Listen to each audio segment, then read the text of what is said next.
ห็นในบ่ข่าวในเฟซบุ๊กเนาะโดยเห็นอยู่เนาะรถเพิ่นมีแต่คันงามๆรถตกถึกนั่นสิได้จะจ้อยวะโดยอีตนแล้วเนาะแม่นแหละทั้งเฮือนทั้งรถยังเพื่อนกับรถตกไปหน่อยเนาะปืนกองจริงขี้อยู่เนาะเต็มตารางเฮือนเนาะคนดูคนมันทางบ้านน้องดอกแค่ว่าซั่นซะเนาะเอ้ามาล่ะอ๋อตู้จัก3-4อันลึกลีเนาะบ่ได้พักบ่ได้เช้าตั้งแต่เช้าผู้จักนี่ค่อยได้คือบ่เอาเทื่อละน้อยอันชาดอกแค่โทษผู้สาเหตุหันเบิดไว้ฮึบโยนเลยเนาะยันทับแข้งทับขาดิค่อยเอ้นี่เนาะเป็นได้เมื่อยบ่ฮะเมื่อยเนาะสบายดีป่ะลุงเพิ่นแน่เนาะโดยเนาะกองพื้นอันนี้บ่มีโชคอ่ะกองพื้นมีโชคเอาใส่ติดเอาตึมก่อน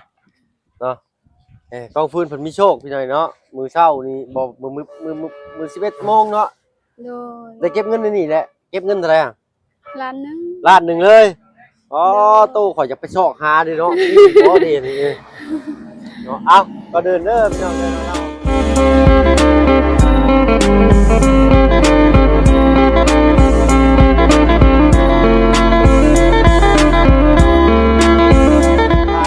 ทายสบายดี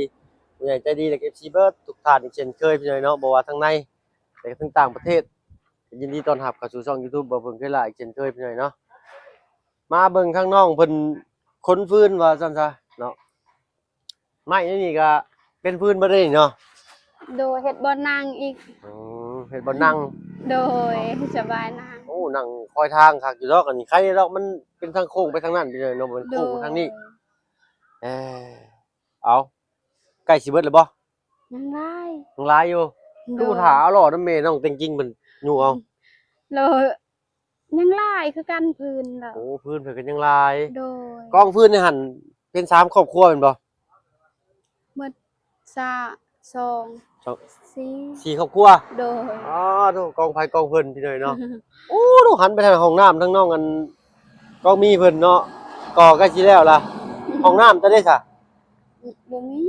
มีห้องน้ำโดยพยายามจะเข้าก็ไปยืมเอาน้ำห้องน้องเพิ่นเนาะโอ้แต่ก่อนซามีเงินยืมแล้วก็มีทางปาลูก FC เนาะเพิ่นคอมเมนต์มาว่าอยากให้เอาแสงโซลาร์เซลล์ขึ้นหลังคาให้เจ้าโดยเอาขึ้นได้บ่ยันขึ้นบ่ได้บ่มีคันใดซ้ำใช้ว่าเบิ่งนี่พาไปเบิ่งได้ปะ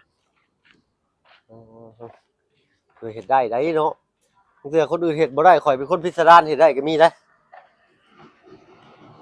นี่เด้ไปหน่อยเนาะแม่นความลาวสิขึ้นได้ละบาทนี่คันว่าเอาขึ้นก็เป๊ะหันหรือว่าเป๊ะจังตัวนี้เป๊ะจังตัวนี้แดดทางตอนเช้าแดดตอนเช้าตรงนั้นเนาะโดยต้องไว้เทิงพุ่นไปเลยเนาะตั้งเทิงเนี่ยเนาะโอ้ต้องมีบันไดเอาบ่มีบันไดพี่น้อยจักข่อยสิขึ้นได้ข่อยก็ยอมลงขึ้นหลังคาซั่นจริงๆสิเนาะโดยเอาตากไว้ทีละหน่อยแล้วเนาะได้จะได้ก็ใส่สำนั้นโดยก็มันยากเด้คันขึ้นแบบว่ามีคันใดนี่ก็ขึ้นบ่ได้ยันโต๊ะแม่นแหละย่านนี่เนาะพาเฮือนพาชาตินี่ก็ยังเน้นหนาอยู่เนาะโดยถ้าว่ามีสีนี่คักเลยนี่เนาะพอดีงามแล้วคันมีสีนี่จะหมักสียังเพื่อนบ่แม่นสียังก็งามสียังก็งามเนาะเอาถามซื่อดอกทางบ่พึ่งก็ยังบ่ทันมีสีมาให้น้องเพิ่นดอกพี่น้อยเนาะเพื่อว่าถึงเลขถึงหวยถึงเบอร์เนาะสีนี่ประมาณทางนึงก็ล่ะสิได้โอ้สีใหม่ผสมน้ำมันทาโอ้คักแล้วนี่เอาเป็นสีจังได๋สีฟ้าบ่สีแบบเสือจ้ะนี่เนาะผู้สาวต้องเอาสีนี่พี่น้อยเนาะเอาป้าเบิ่งเพิ่นเป็นคนพื้นนี่ก่อนพี่น้อยเนาะอย่าน้องเพิ่นบ่แล้วเอาคำว่านั่นอยากให้น้องเพิ่นเอาล้อเพิ่นเล่นอยู่เอาเนาะพื้นเราก็ยังลายพื้นเราก็ยังลายอยู่โดยเอาน้องๆสิเป็นคนพื้นพี่น้อยเนาะ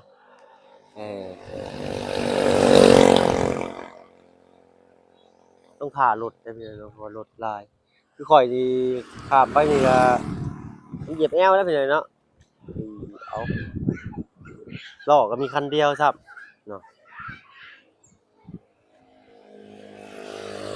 แล้วพี่น้อยเนาะหาคนฟื้นซอย เออแล้ว โอเคก่อน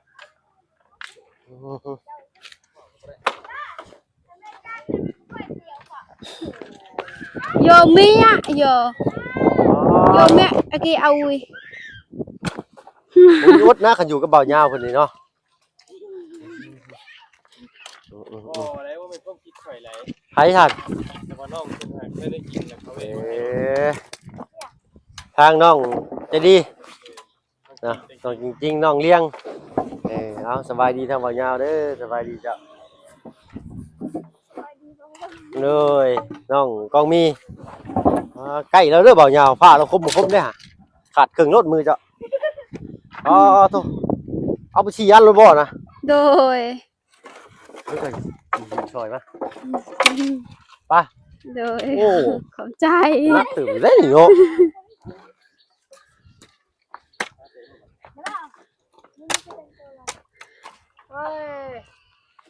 หาจกเงินให้ได้แม่แล้วย่องเป็นไหนน้องใจดีนี่ระยะเราก็นั่งยิ้มไปหน่อยเนาะย่องละลายเราบ่มีเงินให้ได้บ่ยาวนะบ่ว่าแต่บ่ยาวไปหน่อยเราบ่หึงคือกันได้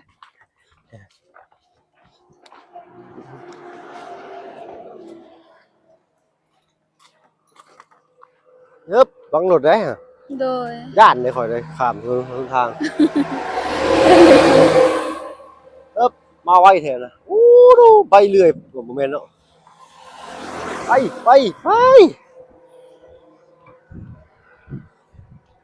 ยังคิวยางมาต่อยอยู่พี่น้อยเพราะว่าเพิ่นทักก็เฮ็ดผ่านไปหมู่บ้านนี้เนาะโอ้งามในบ้านถนนนี่นะคือสิแน่นหนาอีกหลายปีอยู่อือฮึ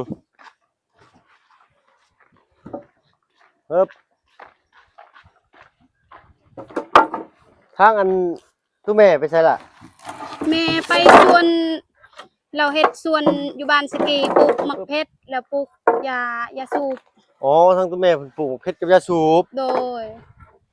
เป็นของตัวเองนะเด้อเป็นชาวรับจ้างเพิ่น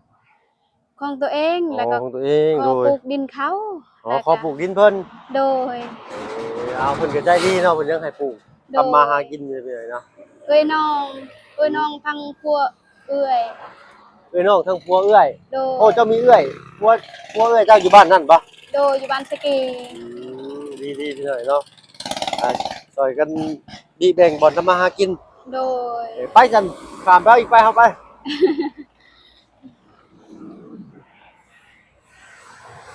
ยามนี่เป็นยามเก็บฟืนนะพี่หน่อยเนาะตั้งแต่ข่าวหน้าฝนนี่มีฟืนมันสิบ่แห้งเนาะ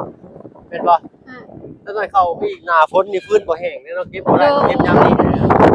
ยามคนนี่มันยากแถมแบบว่าพื้นยังโบงนี่ไม้ยังโบงมันยากมันลื่นคันยามฝนตก แล้วฝนตกมันมื่น โดย มัน จับ ลื่น จับเอียนเนาะ โดย ไปลงไป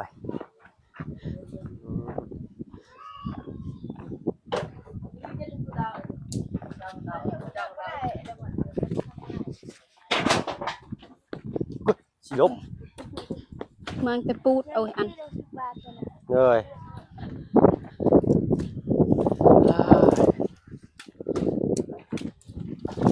ไว้แกะกลอกมึงโย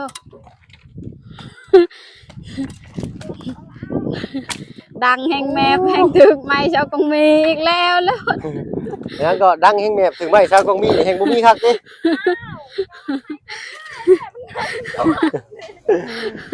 เอาคนแซวกันเล่นที่ไหนเนาะให้มาตัดให้อันนี้ฮะอะไรกันล่ะจ้างเอา70,000โอ้ตัดต้นไม้ต้นนี้70,000ที่ไหนเนาะของเจ้าผู้เดียวด้วยนี่เนาะใกล้สิเบิดละ โดย อ๋อต้องไปอึ๊บอันนี้เอาไว้ให้น้องกองมีเด้อนี่ดูทอนเดียวนี่เอาไว้ให้เจ้าเด้อทอนใหญ่ๆเด้อฮะตัวสีดังไฟหมดแล้วให้เจ้าแบกให้เจ้าแบกไปให้เด้อล่ะเอาไปลงไป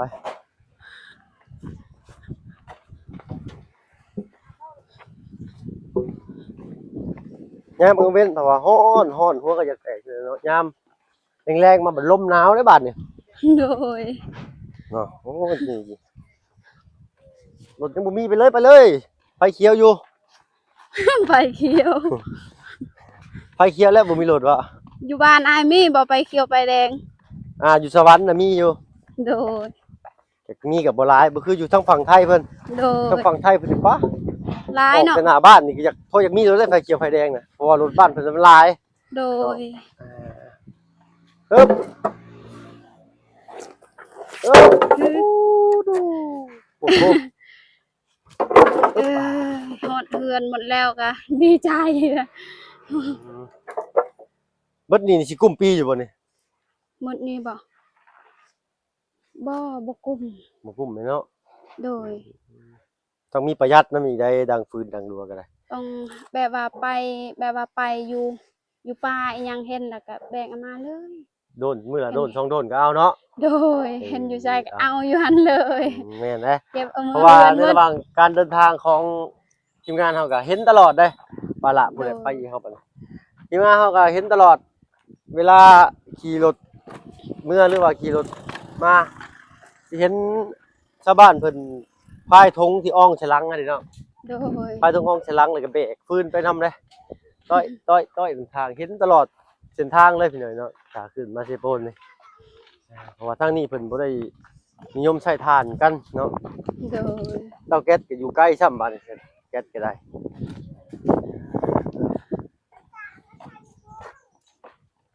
ไปเฮาบ้านใกล้เลยแหละปึ๊บโอ้รถจับจูบปากไว้บ่น่ะโอ้รถชิมินบ่เราจับจูบปากบ่กล้าไปหน่อยเนาะจอก เกือบข้ามทุ่งบ่ แล้วอีต้นจอก ไอ้ต้นจอกใช้เบิ่งใหม่อยู่ไม่รู้อ่ะมันบ่เปื้อนปากบ่ กล้วย น้ำพอดบ่หน่อยนี่ เอาได้ยัดต้องเบา ใช้เอาให้เพิ่นเบิ่งอีกเบิ่งอยู่นึงด้วยอ่ะกินใหม่อีกบัดหนึงด้วยอ่ะยกใหม่อีกบัดหนึง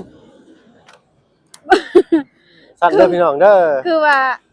กินน้ำในเต้ากาที่ถูกต้องจับจูบปากเอาเลย จักมือบ่ให้เราเฮ็ดแน่ เอาอ๋อจะหางไม้ละลายนิ้วเลย เบิ่งเราอยากเฮ็ดนั่นละเบิ่ง ก็ยิ้มดีเด้น้องกองมีนี่ยิ้มไปลุงเพิ่นเบิ่งอยู่อ่ะยิ้มให้เห็นแขวน้ำ ก็หยอกเราพี่หน่อยเนาะ ไปตัวใหญ่นี่ คนฟื้นอีกก่อนพี่หน่อยเนาะโอ้ทางนี้ก็เริ่มสั้นๆเลยได้บาดเลยนะสำหรับเพิ่นลืมกินข้าวเช้าเอายาวไปต้มไก่ต้มไก่นี่ก็ลืมกินพี่หน่อยเนาะอึ๊บ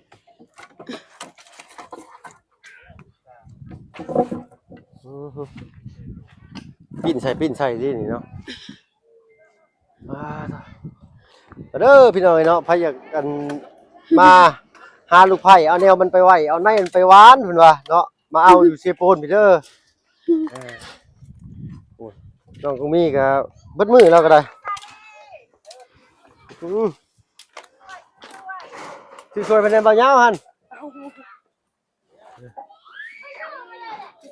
โดย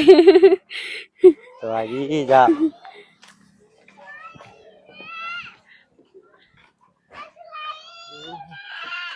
เซลอยู่พี่หน่อยเนาะเอาจากชื่ออยู่ดอกข่อยกับเงินในท้องส่งมีอยู่ 7,000 เอ้าโทรศัพท์ก็ได้พอหักงงอยู่ชื่อเองเนาะกินอยู่เงินในท้องส่งมีอยู่ 7,000 กีบตอนนี้ มีแต่ไปพันกีบซักสำเงินเด็กน้อยวะย่อตอนอยู่อึ๊บ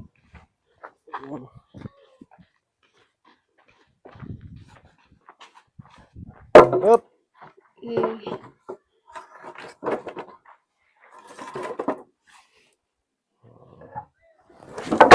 เฮ้ยแต่เปลือกมันนี่เขาปอกให้เพิ่นเนาะปอกให้เจ้าของไม้เนาะ โดย เขาได้นี่มาเพิ่นก็ลดต้นทุนในการปอกเปลือกไปอีกเนาะคือว่าโหคิดดีเลยทางเวียดเป็นยังไงไปเฮาบ้าน เกือบนี่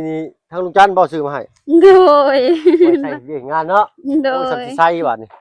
บ่ ใส่จน ยาม ผู้เล็ เวี ก ยกงานบ่ได้บ่มีเวียกงานก็ใช้นี่แหละบ่มีเกือบใช้ขาดแล้วเกือบเท่านั้น เกือบขาดเลยเนาะ โดย ไปเถอะไปฮึบฮึบ เอาเปิดเลยอิชอิชอิช อืม อืม เน็ดบัดนี้เอาล่ะไปหุ่นมาเลยหุ่นรถยังบ่มีไปแล้วบาดนี่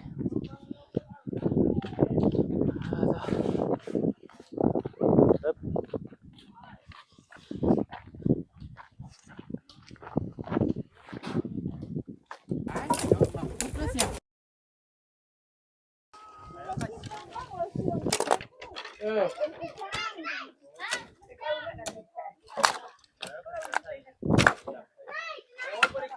โอ้ตกใจอ้ายโอ้บ่เป็นโจรเด้นี่เลยสบายดีน้องใจดีใส่ชุดงามแท้มื้อนี้เฮ็ดใส่ชุดงามแท้มื้อนี้เท่ดีใส่ชุดนี่ที่ไหนเนาะงามเอ็ดงามแล้วว่ะสุดงามว่ะคนก็งามพร้อมเอ้าปลาลุงเพิ่นว่าโอ้ยอึ๊บอึ๊บอื้อหือ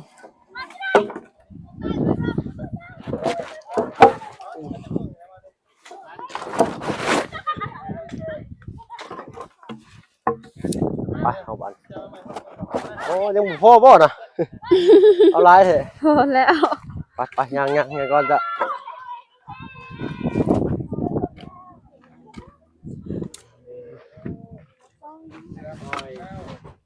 โอ้ยเนาะตั้งเงินนี่กันยังบ่วัดอยู่ได้ปืนเนาะกับพี่น้อง ยัง ดอกแก้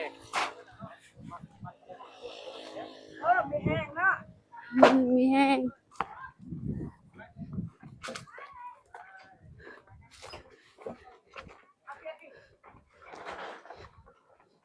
ปึ๊บเฮ็ดเบาเสียงก็มาและบาดพี่น้อยเนาะโอ้ดูโดดได้ล่ะ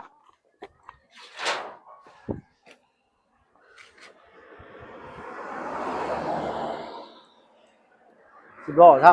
ำ เดี๋ยว รถ10ล้อซ้ำมาวันนี้2คัน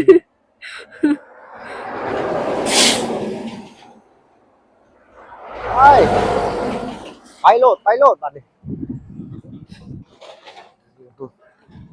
ฮ้อนแห้งมื้อนี้เนาะ โดยฮ้อนแดดเนี่ยคือฝนอยากตกแดดแบบนี้ โดยอีกบ่กี่มื้อก็ฝนตกเลยอันนี้มักเฮ็บคือสิหน่วยใหญ่คักซ้ำเห็นในบ่ข่าวในอัน Facebook หั่นเนาะ โดยเห็นอยู่ เนาะรถเพิ่นมีแต่คันงามๆรถตกถึกนั่นสิได้จะจ้อยวะ โดยอีต้นแล้วเนาะ แม่นแหละ ทั้งเฮือนทั้งรถยัง เฮือนกับรถนี่เฮือนแล้วสิได้แต่เฮือนเด้อเพื่อสิเฮ็ดทางได้วะ จักถึกหรือบ่คนเนาะ คนก็ถึกบางคนก็หัวแตกก็มีวะ โดย อึ๊บ แบบว่าผู้ก็ปบบ่ทันเนาะ เงยเข้าห่มบ่ทันแล้วจ้ะเอ้ย โดย ก็คือสังกะสี เพื่อน บาง ก็มื ๆ ด มันขาด จักที่อยู่บ่อนได้แล้วเนาะเฮือนเราก็หมด นั่นแหละจังว่าอยู่บัดนี้ก็คือสิมีหาเช้าบ่นอกบ่นอนแล้วอยู่บ้านนี่เนาะ โดย เอาหนึ่งข้าวหนึ่งงามหรือบ่ล่ะมื้อนี้ยังทันหนึง ย่างว่าสิให้พื้นฮอดเฮือนให้หมดก่อน อ๋อเอาพื้นให้มันหมดก่อน โดย อันนี้เอาไว้เก็บน้ำรังเนาะไม่คิดตัดอีกอยู่บ่นี่ บ่เอา ตั ไว้ ดซ้ำ นี่แหละสบายนาง เอาไว้นั่ง โดย เอานั่งโดนพื้นนี่บ่ โดย นั่งได้บ่ ได้ ใส่ ได้ มาดอก นั่งบนนี่ก็ได้ โอ้นั่งซี่เนาะ นั่งบนนี่ก็ได้ พอสมมุติว่าข่อยอยากนั่งอยู่นี่สิบ่ได้ขึ้นมันง่อยตัวโปดอยู่เอ้าฮักอีแล้วโทรศัพท์อยู่ไหนนี่ก็สิปีนเนาะไอ้ว่าหาเตียงซะมานั่งเนาะเอานี่บ่ได้ดอกมันสิปีนท้องเดี๋ยวกำลังนั่งค้าง่ายหึมลงหั่นบ่แห้งอีกอ่ะ บนนี่นั่งได้บนนี่ ได้บ่